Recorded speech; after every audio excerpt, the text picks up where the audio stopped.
Friends, आज हम बात कर रहे हैं टाटा मोटर्स की। टाटा मोटर के स्टॉक में फ्राइडे को मामूली गिरावट हुई, करीब 1% की गिरावट हुई। परंतु मैं कहता हूं कि जितनी भी गिरावट हो, उस गिरावट का फायदा उठाएं और जितने निचले लेवल पे मिले आप टाटा मोटर को खरीदते जाएं। यह स्टॉक आने वाले समय में बहुत ही ज़्यादा तेजी से आगे बढ़ता हुआ आपको दिखाई देगा। ये बम्पर तेजी के साथ आगे बढ़ने के लिए तैयार हो चुका है और इसके पीछे बहुत सारी वजह, बहुत सारी अपडेट है, उनको हम डिस्कस करेंगे। साथ में इसके लेटेस्ट म्यूचुअल फंड के आंकड़े भी आ गए हैं, अगस्त की होल्डिंग आ गई है। तो कैसी है होल्डिंग, लगातार म्यूचुअल फंड क्या इसमें होल्डिंग बना रहे हैं या होल्डिंग कम कर रहे हैं, तो सारी संभावनाओं को तलाशेंगे और जानने की कोशिश करेंगे। क्या टाटा मोटर्स में निवेश करते हैं तो आने वाले समय में हमें यह मल्टीबैग रिटर्न दे सकता है। जिस तरह से इसने पिछले काफ़ी दिन से अच्छा प्रदर्शन किया था, लोगों को मालामाल किया था, उसके बाद में काफ़ी समय से स्टॉक बिल्कुल करेक्शन के मोड में, क्या यहाँ से अब तेजी से दौड़ने को तैयार हो चुका है या फिर अभी इसमें और भी गिरावट बाकी है।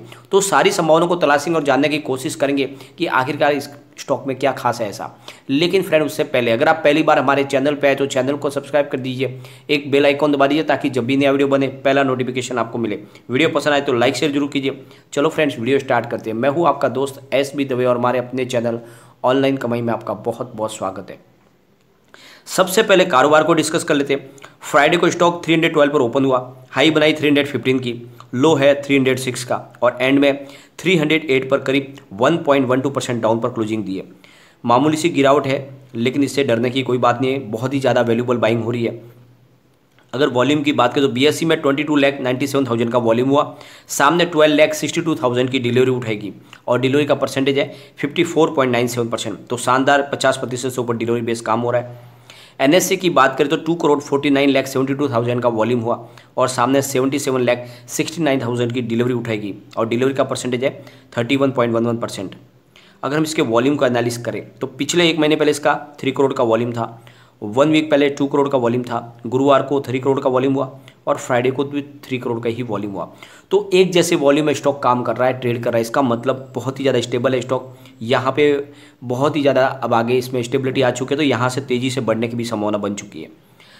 122 रुपये इसका 52 वीक का लो था और वहाँ से स्टॉक दौड़ते हुए करीब 360 तक गया हाई में और अभी काफ़ी करेक्ट हो चुका है स्टॉक और अब यहाँ से 300 का इसने लेवल क्रॉस कर लिया, तो तेज़ी से आगे बढ़ने की पूरी संभावना बन चुकी है। अगर हम इसके शेयर होल्डिंग पैटर्न को डिस्कस करें तो प्रमोटर ने अपनी होल्डिंग को बढ़ाया है जून में, बहुत अच्छी बात है, यानी लगातार अपनी होल्डिंग को वो मेंटेन कर रहे, बढ़ा रहे। 42.39% की होल्डिंग दिसंबर में थी, उसको बढ़ा के मार्च में 46.41% की होल्डिंग कर ली और जून क्वार्टर में अभी अनचेंज है। गिरवी शेयरों की संख्या में भी काफ़ी कमी आ रही है। 3.95% की होल्डिंग दिसंबर में थी, अब वो घट के रह गई है 1.82% होल्डिंग। FII की बात करें तो उनका भी शानदार निवेश है। 15.61% की होल्डिंग दिसंबर में थी, मार्च में घट के 13.78% हो गई, लेकिन जून क्वार्टर में फिर से होल्डिंग बढ़ गई है 14.28%। DIA की बात करें तो उनकी भी होल्डिंग अच्छी खासी है। 12.55% की होल्डिंग दिसंबर में थी, मार्च में 11.92% की होल्डिंग की और जून क्वार्टर में 11.48% की होल्डिंग है। तो शानदार होल्डिंग DIA की भी है। म्यूचुअल फंड भी बहुत अच्छे तरीके से लगातार अपनी होल्डिंग को बढ़ाए जा रहे हैं। 5.11% की होल्डिंग दिसंबर में थी, मार्च में 5.30% कर लिया और जून क्वार्टर में 5.78% कर लिया और अभी जो नए म्यूचुअल फंड के आंकड़े उसके हिसाब से होल्डिंग और बढ़ गई है म्यूचुअल फंड की।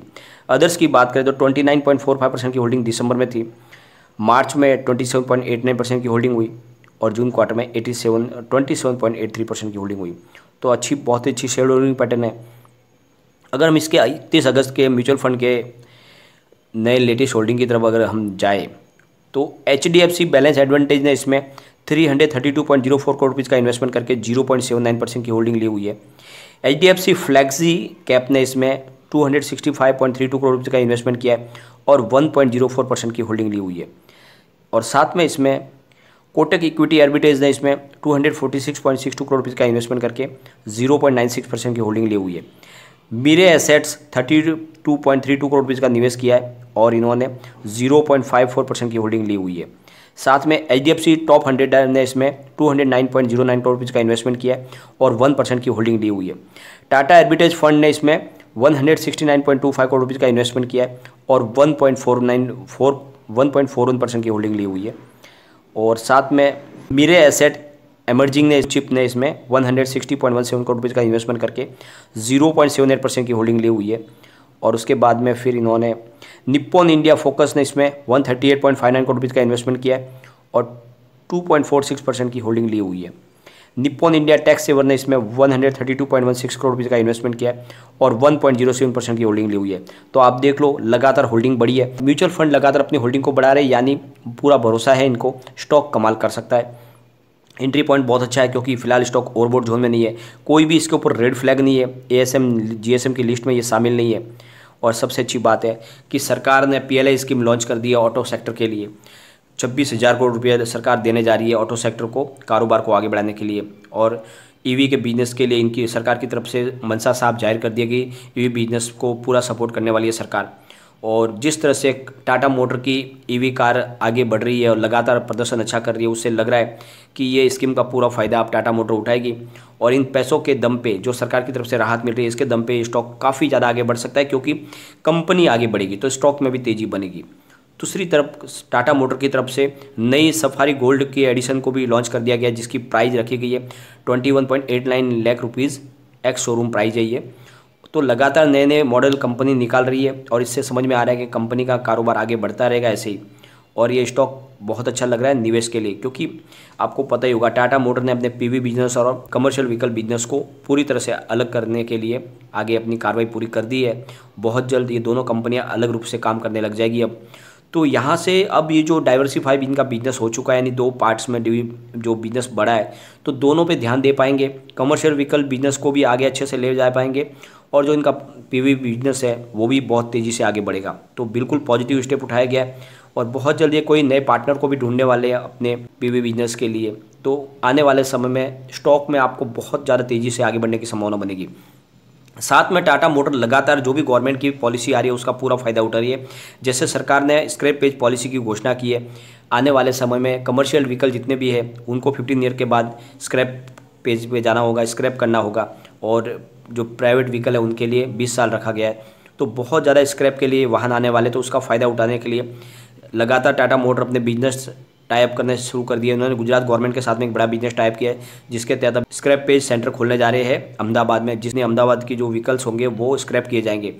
तो हर बिजनेस में लगातार टाटा मोटर आगे बढ़ रही है और इससे लग रहा है कि टाटा मोटर बहुत जल्द तेज़ी से आगे बढ़ेगी और उसके फ़ायदा इसके शेयर होल्डर को भी मिलेगा और शेयर बहुत तेज़ी से आगे बढ़ेंगे, कारोबार इनका लगातार बढ़ेगा। और मैंने आपको लगातार टाटा मोटर की खरीदारी के लिए बोला है, जब इसकी प्राइस करीब 150 के आसपास थी तब से मैंने खरीदारी के लिए बोला हुआ है। काफ़ी अच्छा लोगों को रिटर्न भी मिल चुका है और स्टॉक आगे बढ़ेगा क्योंकि कंपनी अपने आप को डेट फ्री करने जा रही है 3 साल के अंदर, यानी आने वाले समय में बहुत जल्द कंपनी पूरी तरह से कर्ज मुक्त होगी। और सबसे अच्छी बात, अगर आपको टाटा मोटर में निवेश करना है तो इसके लिए आपको नेशनल ज्योग्राफिक पे टाटा मोटर की जो डॉक्यूमेंट्री बनाई है उसको देखना चाहिए। उन्होंने बहुत ही अच्छे से टाटा मोटर के पूरे बिजनेस मॉडल को उन्होंने सामने रखा है। और जो ये डॉक्यूमेंट्री है involve to electric with Tata motor, यानी किस तरह से इलेक्ट्रिक व्हीकल के बिजनेस में टाटा मोटर ने सराहनीय कदम उठाया और जिस तरह से उन्होंने कंपनी ने जगुआर को पूरी तरह से ईवी में बदलने की ठान ली है, साथ में किस तरह से इलेक्ट्रिक व्हीकल की उनकी कारें धूम मचा रही है, उसके ऊपर बहुत ही शानदार डॉक्यूमेंट्री बनाई गई है नेशनल ज्योग्राफिक चैनल की तरफ से।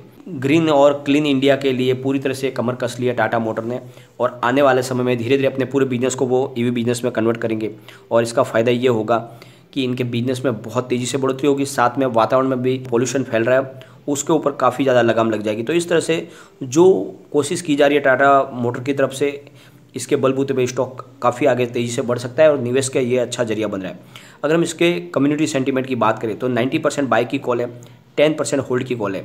इसका मतलब 100 में से 100 प्रतिशत लोग इसको खरीदना पसंद कर रहे हैं। अगर हम इसके शॉर्ट टर्म टारगेट की बात करें तो यहाँ से अगर स्टॉक स्लिप होता है तो 304 इसका फर्स्ट सपोर्ट है, सेकंड सपोर्ट 300 का है और थर्ड सपोर्ट इसका 295 का है। यानी बड़ी गिरावट में ये फिलहाल वापस 300 से नीचे जा सकता है 295 तक।